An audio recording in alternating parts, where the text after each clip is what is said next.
The world has never bent to average men. History was carved by those rare individuals who stood miles above the ordinary men who commanded armies, shifted eras, and rewrote reality itself. If you study their footsteps closely, you'll see a pattern. Each of them possessed a skill honed so ruthlessly that it became their weapon, their compass, and their edge over the rest of humanity. Today, we're going to break down one of those skills, the kind that separates the forgotten from the legendary. Let's get into it.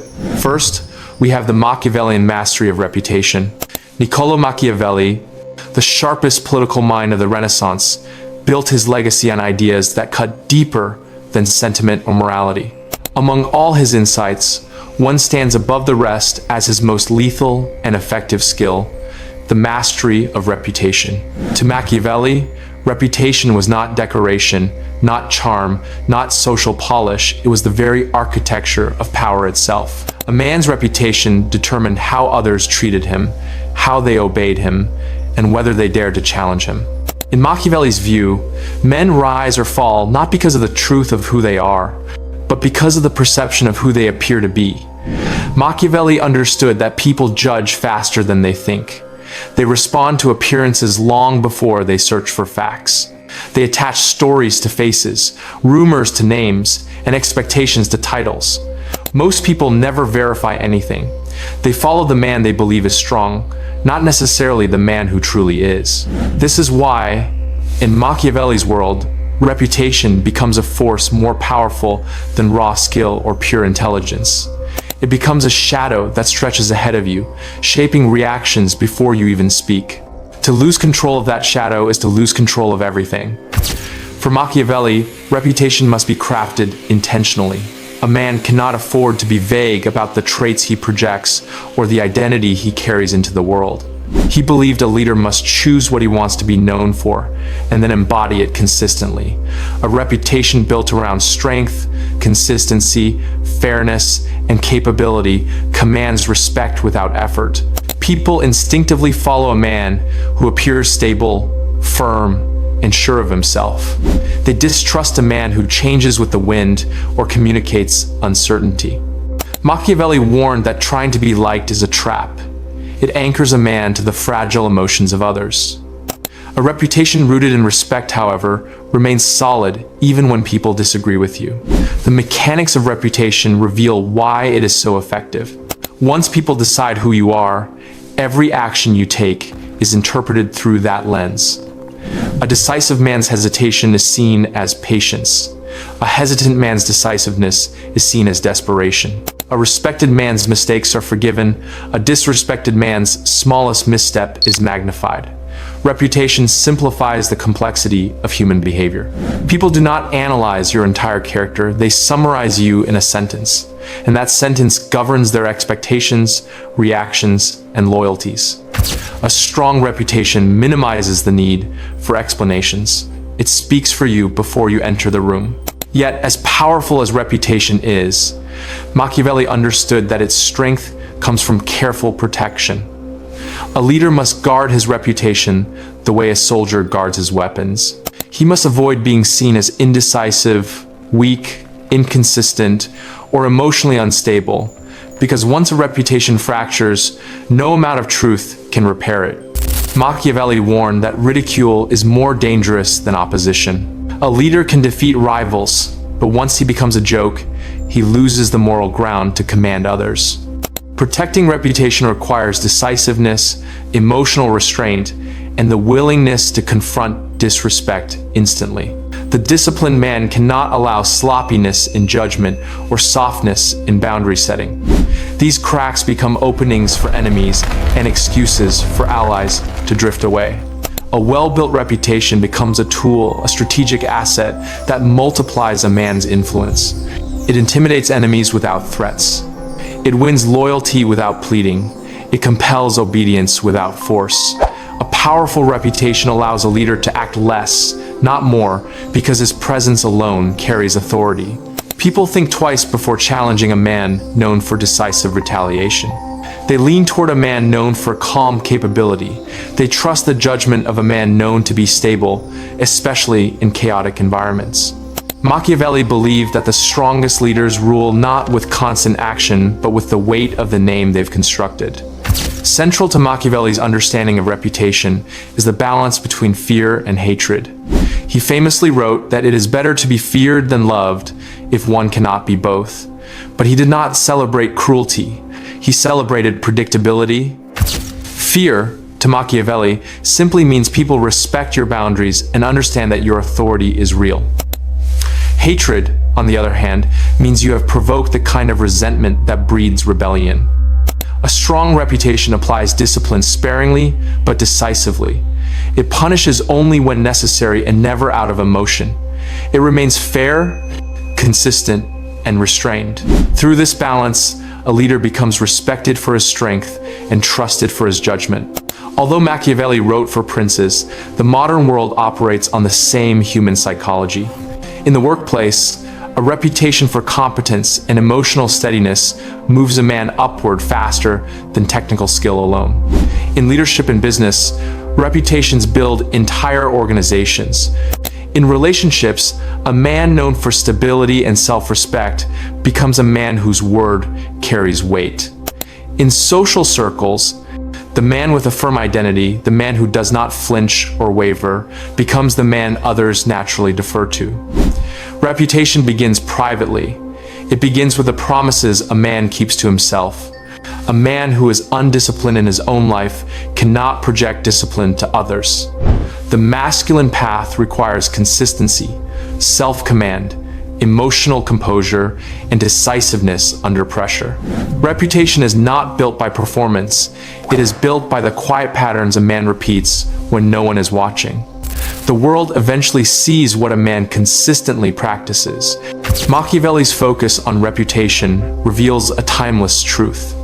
Power is not something you hold in your hands. It is something that exists in the minds of others. A strong reputation amplifies your presence, shapes the narratives around you, and builds a fortress no enemy can easily penetrate.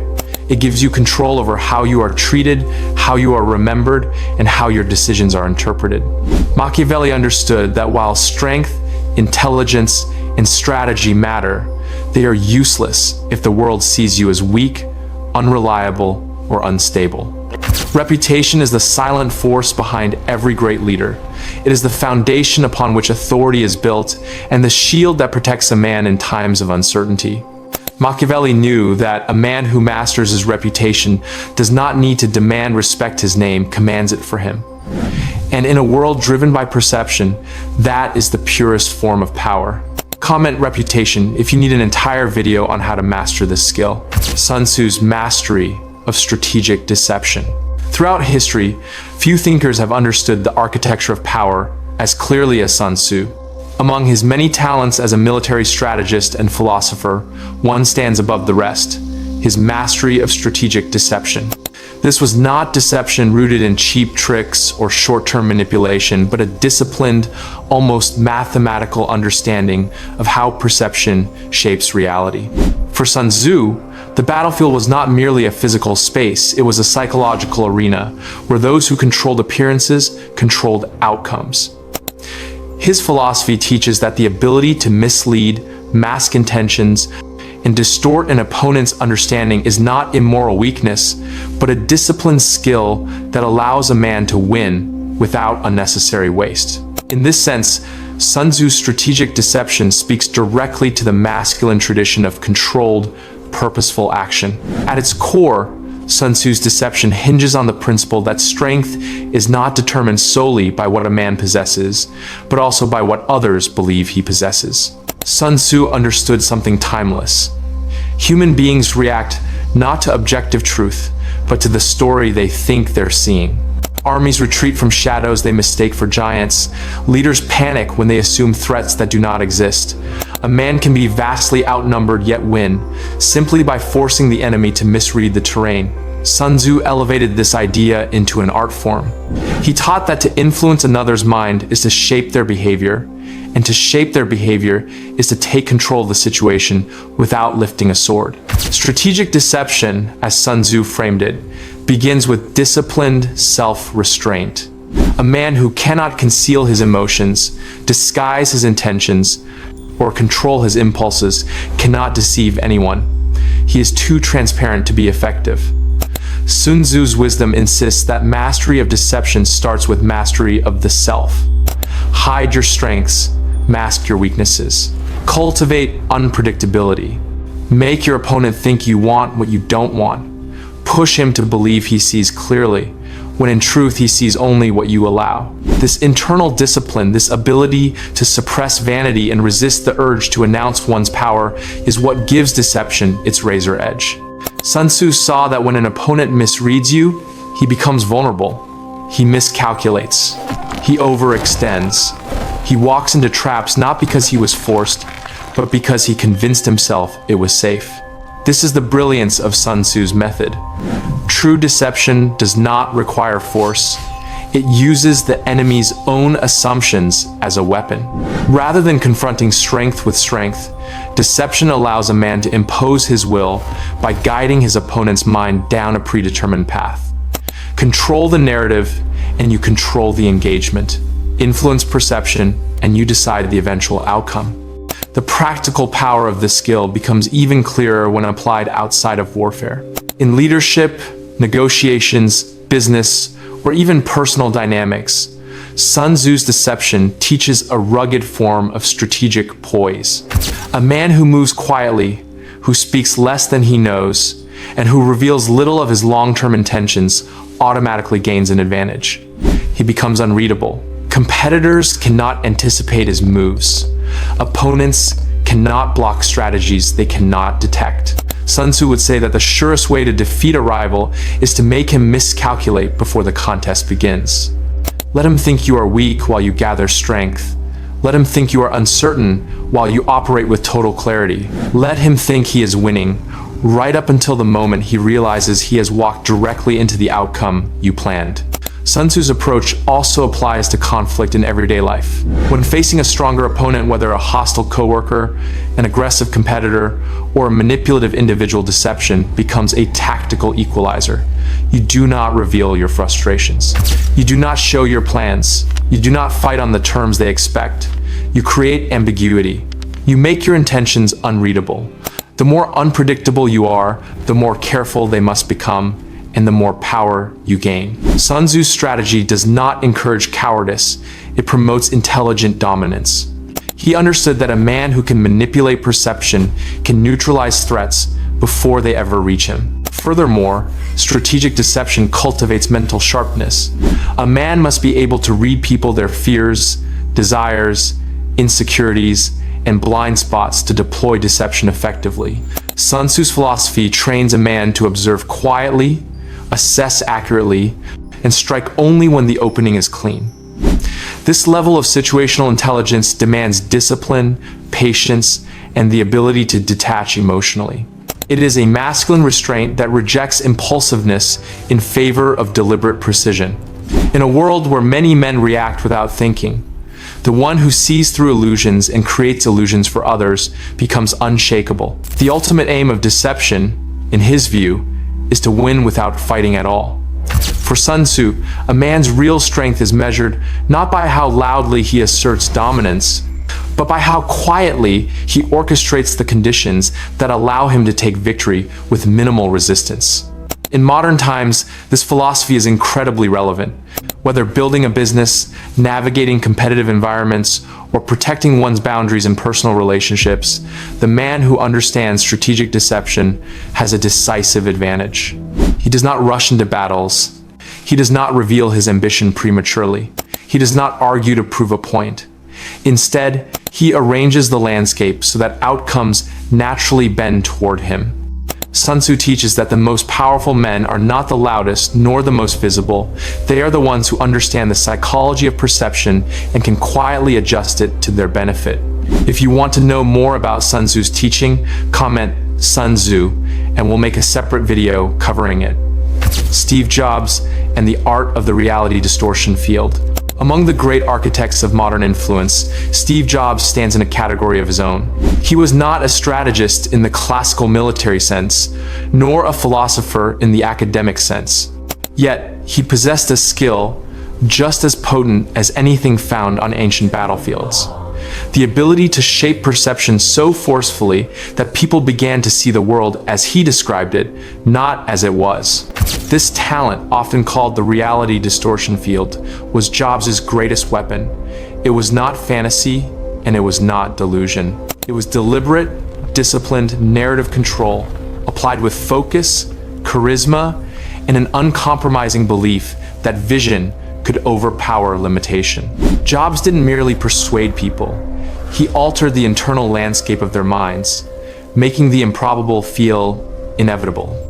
At the core of Jobs' reality distortion field was an intuitive understanding that human beings respond more to stories than instructions. While others communicated through information, Jobs communicated through identity, desire, and imagination. He spoke in a way that made people feel like they were participating in something larger than themselves, something revolutionary, even heroic. Engineers who believed a task required 6 months would finish it in 6 weeks because Jobs made them feel that greatness was their natural state. Consumers who never cared about technology found themselves standing in lines overnight for devices they had never touched. Investors trusted him even when the numbers looked bleak. Jobs understood one of the oldest truths in power dynamics. Once you control the narrative, you control the momentum. His method was not shallow charisma.